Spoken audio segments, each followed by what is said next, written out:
Hey, you guys, and thank you so much for joining me on a date with Ashley D. Today I have the beautiful Annetta Swift joining me. Miss Annetta, do you mind telling the audience a little bit about yourself and about your background? Okay, my name is Annetta Swift, author, writer, screenwriter. I have a foundation called Bully Me Not Foundation. 4Kids is a 501c3. We're traveling. We want to go global with it. We're going global with it. So Amen. I have a lot on my plate, but I'm excited about being here. I'm from Cleveland, Ohio, born and raised, and I moved here in 1988 when I was 16 years old. So I've been here ever since. Got no mind to go back. Okay, so how was your transition from Cleveland, Ohio, coming to Atlanta? It was the best thing for me. Really? It was the best thing for me. I was able to have a new start into, I guess, coming to my own. Even as a youth, coming to who I was in my own mindset. What do I want to do? What do I want to be? Even though I still was wayward sometimes because both my parents are ministers. They say PKs are the worst. I wasn't the worst, but I was almost the worst. Mm-hmm. But I was able to start over, and some things that I had done wrong, I was able to make them right. Okay, well, that's good. I'm glad you was able to redirect yourself. Yeah, a little bit, until I got grown then. Okay. I understand what we all do. But let me ask you this here. So I understand that they call you the Ready Writer. So tell me, how did you establish the name the Ready Writer, and at what age? So it was in 97, so I was 26 years old. Mm-hmm. And I was at a banquet at the church that I went to at that time. And the minister, he called me up. And usually they don't do prophecy and stuff at no banquet. Mm-hmm. But he called me up, and he began to minister to me. So I've not been an avid reader at all. So I wasn't trying to write nothing. But I had a journal that God would give me dreams and stuff. Mm-hmm. And so he mentioned the journal. So my prayer group went off. They was like, okay, he on point. So everything he said after that, which was nothing my ears had heard, but my spirit bore witness. Mm-hmm. And he said, I'm releasing to you a gift of the Ready Writer. And where you're going, I see books, I see plays, I see novels. I was like, I ain't writing that. Like, what? Right. I don't like to read. Who writing something? So we laughed at him. That was in 97. But he said he released the gift of the Ready Writer on me. And after that point, that was November 15th, 97. It wasn't until 2001, March 11th, that I started to do it. So I think that's amazing, and I love a good prophecy. There's nothing like it. And one that kind of passed, right? Exactly. We can't see it in that moment, but when things start to manifest, yeah, it can be very powerful. Yeah. And with your books, are they fiction or nonfiction? All fiction. All fiction. I have a book of poetry and some inspirational writers. I only have one book like that. Mm-hmm. The rest is pretty much fiction for all ages. I have something for everybody. That's good. So, what makes your books thought provoking? I think because of the direction that I take with the book, I go all the way to the extreme of like the worst possible scenario. Not in all cases, but it's pretty much extreme. So people can look at their situation like, if this character can come through this, listen, I know I can make it through mine. So my point is to always point them to God or to give hope. Mm-hmm. Okay, so your goal is to bring hope to the readers. Yes, absolutely, always. And it's not always a fairy tale ending. Mm-hmm. But it lets you know that whatever it is that you're going through, you can make it. Okay, that's good. So let me ask you this. What emotion did you feel when your books were actually accepted into the Atlanta school system? Because, that's big. Well, every time, any school system, and that's for the Bully Me Not Foundation. Okay. Bully Me Not, my books, those are the resources that we use. So, when we're trying to get into the school, so we knocking on doors and whatever. So APS, Fulton County, we have them at schools all over the metro Atlanta area. So any yes is amazing to me. When they put it in the library, when they say we're going to get a group of the books to help the children to open up the conversation about bullying or not bullying. So I understand that the kids, they were actually in one of your plays as well. Yes, yeah. You mean from the book? Yes, well, the book is totally fiction, so I didn't really expose anybody. I could take different pieces of your life, my life, our kids' life, whatever, and we could see it. So, but the kids that I have that are in the plays, they can relate to what's happened to. Some of them have been bullied. Most of them have been bullied, or the bullies. Right. So let me ask you this: as far as the kids go, and they were in the play, how excited were they to be a part? Like, Girl, how did it affect their lives? Yes. Sometimes the kids, no offense to the adults that I work with, I love all my cats. Hey, y'all. The kids are so excited. And they're ready to learn their lines or whatever. Miss Netta, what am I supposed to do next? Miss Netta, Miss Netta. So they're always excited. They're always on ready, especially the ones that work with me, because that's what most of them want to do anyway. So, yeah, they love it. So tell me about the Wings for Kids organizations that you have at the school as well. So that was something that was way back. It's still on my in the bio, but my daughter actually started working there. She had just graduated from high school. She was in college, so that was one of the like work study programs. And so the lady who brought her in was like, "Well, you talk about bullying, let's buy some of your books." So they bought like 30 books, and they put it. They're still there to this day at the Wings for Kids. So it's just like an after school program for kids. And so they actually worked on doing my play, Bully Me Not. So that's how the book started. Yep. I think that's a good topic, Bully Me Not. That can go a long way. It goes a long way. And we can talk about bullying on every level. Let's go. That's right. We sure can. Yeah. And what interests you in stage plays and playwriting? I mean, was it your books? Like, how did you get started? So, my last church, Living Faith Tabernacle, the pastor at that time, Pastor Bowen, they wanted me to do like an infomercial to write it, just a little skit to tell the people what they need to bring for an event, but they didn't want to hurt nobody's feelings, so they said, let's put it in an act. I said, well, I really don't write. They said, you can do it, so I did it, and it was fun, and it went over. So then later they was like, well, if you could write a book, you can write a play, which is true. And so he had actually shut the drama team down, and he said they would never do it because of something that happened under another leader. But then after he saw a skit that we had done, it was so powerful. Not just because I wrote it, but it really was powerful. It was on a youth explosion. He said, you know what? Let's see this Sunday night. So he opened up a Sunday night to us, girl, and it was history from there. It was history from there, yes. So you're just multi-talented. I guess so, you know? That's a blessing. Yeah, but it's because of him. I never would have. I wanted to go from book to the movies. That's all I wanted, to get on that big screen. Baby, that was my girl. We right here now, but that was 18 years ago. So that wasn't no fun for me doing plays every year.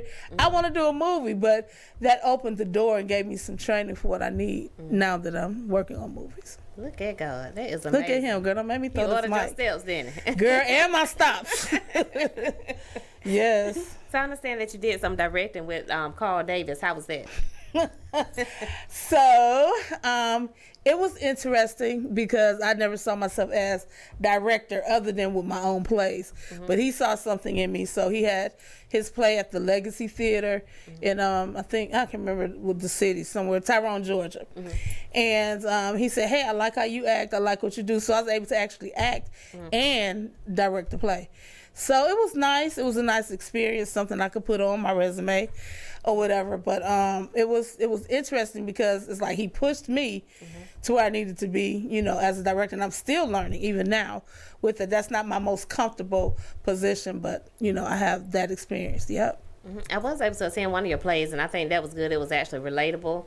It was about a, relationship. It was based on relationship based, but it was a good play. I really enjoyed it. Which play? It was at I can't remember the name of it. Don't do that, Ashley. I can't remember the name of it, but it was good. It was at the theater?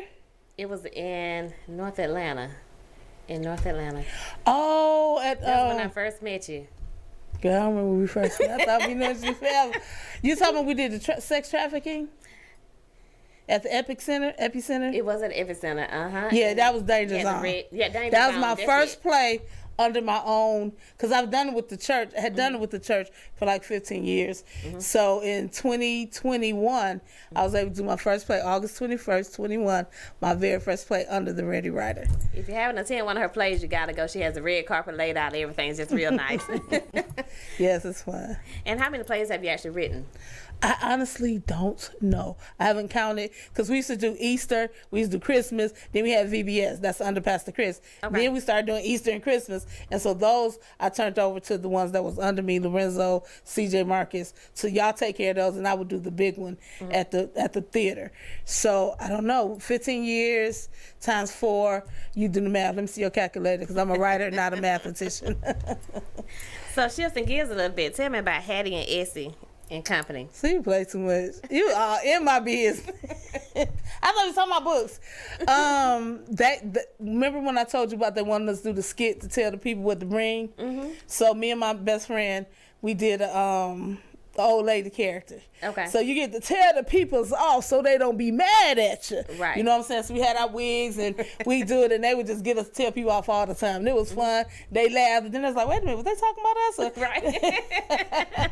So that's how that started. And then like people get us to come to family reunions. They would tell us about the people that's in the family. So we talk about the people in the family. Right. They're like, how they know us? And you Right. know, it would be fun instead of, you know, insulting or whatever. So we've done so many events and stuff. Still to this day, we still doing stuff. So yeah. So between comedy, directing, writing, just everything that you have going on, what brings you the most joy? Going to sleep. I'm just kidding. What brings me the most joy out of those, because it's all really work. You know what I'm saying? So if it falls on me, I can go and go. The thing that brings me the most joy is the reaction or the end result. So when somebody says, I was going to commit suicide, and because I read your book, I said no. Or somebody said, I've never read a book ever in my life. Your book was the first book. And these are well into their adult years. Your book was the first book that I've ever read. Or somebody giving their life, you know, over to God, or just a change in their life, whatever, from a production that I wrote. Like, people still like, girl, you was talking about me. Like, I don't even know you. But, you know, to see the prophetic come alive in the play to the point that it touches the life. That's because if it don't touch nobody, then we just really just wasting time and money. So Right. That's true, because it's definitely an investment. yeah, Investing that's yourself. the girl. Oh, I almost. It adds up. I was about to put my cash up on there. Who in the bike? Dollar sign. I'm just saying. Tell us, what is your vision behind Let's Act Up Drama Club? So that actually was not my vision per se. So when I went, where Bully Me Not actually started was in 2011. A lady, Naomi Coleman, she's the parent liaison there. So she had helped me coordinate my first play in 2007. And so they wanted to do a play at the school. So she's like, I know somebody to do plays. So she called me. Long story short, I did the first Black History play at Tulsa Hall Elementary in Henry County. We had a white Martin Luther King. But he did that, girl. He had a white hair and stuff. I was like, yes, keep up alive.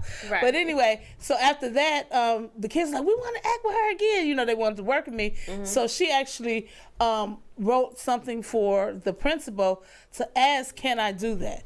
So we came, it's like, what we gonna name it? I was like, I don't know, we're gonna name the drama club.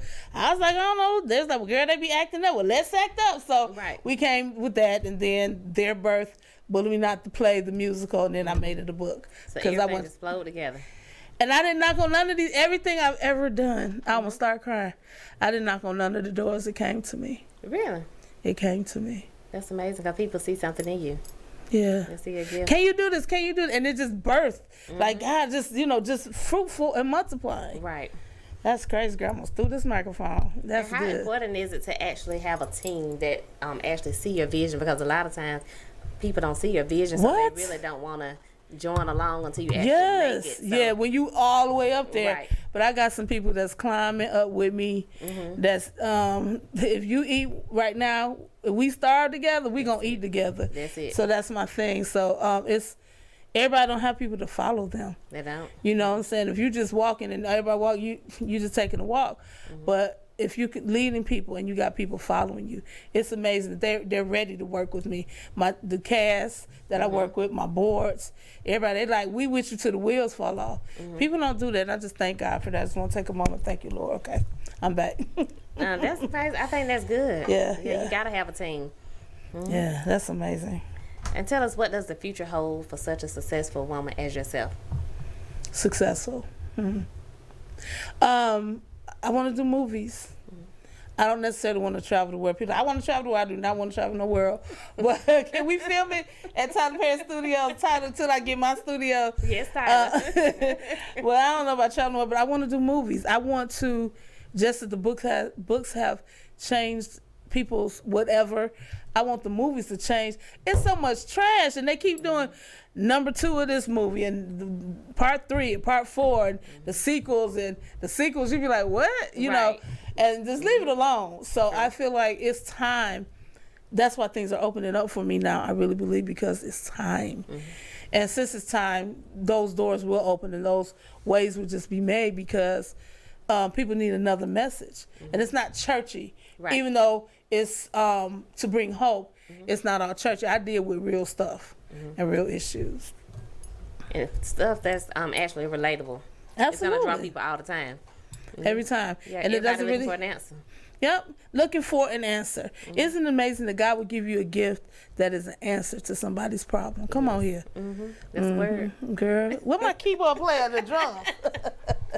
So is there anything you want to tell the audience about yourself, about what you have coming up? Yes, girl. So I wrote a book. One of my bestsellers is The Pastor Study. I have another bestseller, Diamond in the Rough. So anyway, I converted the book to a movie, because I'm gonna do the movie. And so I needed to play for this shit. The boys like, so what we doing this year? I'm like, okay, we're not doing Danger Zone 3. So and so one of the executive producers at the last play, I don't know if you was there last time, but he was saying we taking The Pastor Study on the road. That's amazing. So that's what's coming up June 9th at the Clayton County Performing Arts Center. Y'all be there. Y'all do not want to miss. It's not just for pastors. Pastors not the only ones that need hope, but I want to show that pastors are human. You've got so much in the news and on the internet about pastors, but pastors kill themselves, and you know, it's so much going on, and pastors need a safe haven. Some places, look, I'm human too. Right. You know, they cry too. They do. They hurt too. They are not perfect. Right. Their accountability to God is different. Right. But we all got to live right if we're going to go there. You know what I'm saying? So I want to show that pastors are human too. So we deal with some stuff, though. We open up Pandora's box, if you will, and we talk about it, and we expose it, but we deal with it. Right. Yeah. So y'all need to be there. If you're a leader in your home, leader on your job, if you want to be a leader, if you want to be any kind of preacher, whatever it is, it's not teaching you to preach. It's teaching you to deal with your issues before you try to deal with everybody else. Amen. All right now. That's a word too. Write that down. That is a word. That is a word. Okay, Miss Annetta, well, I have enjoyed having you on here. You're such a successful lady. Oh my God. I just enjoy that word. I've never said that so much, and you keep me laughing. Yeah, I keep myself laughing, girl. I be wanting to cry, be like, So yeah, that laughter is medicine for real. Have the tickets went on sale yet for your play? April 1st. That's the date that I have to talk to my board first to get the yes, but we're working on ticket sales, and our trailer is not out yet and all that stuff. So we want to do a big launch, and April 1st they should go on sale sometime shortly after that. Okay. And where can people find you, like on your social media platforms? TheReadyWriter.com, huh? TheReadyWriter.com. You saw the information that? Yes, you got to stop at the end. Yes, .com, and then pause with it. So they get it. Did you get it? TheReadyWriter.com. Everything about anything I do is on that website. Okay. You can contact me through there. And do you want to give them your social media handles, or no, you just want Yes. Okay. Find me on Instagram, the.ReadyWriter. Huh? The.ReadyWriter. That's fun looking at myself. Hey, girl. And also on Facebook, it's just Net Swift, N-E-T-T-E Swift, or Netta Swift. I'm there, child. Just find me. Okay, you can find me on Instagram, Ashley Davis _speaks, Facebook, YouTube, and also TikTok, Ashley D Speaks. I want to thank you all so much for joining me on A Date with Ashley D. Thank you so much, Miss Annetta, for joining me. Thank you for having me. Big I had so much fun. So much. Thank you. Have a great day, you guys. Come.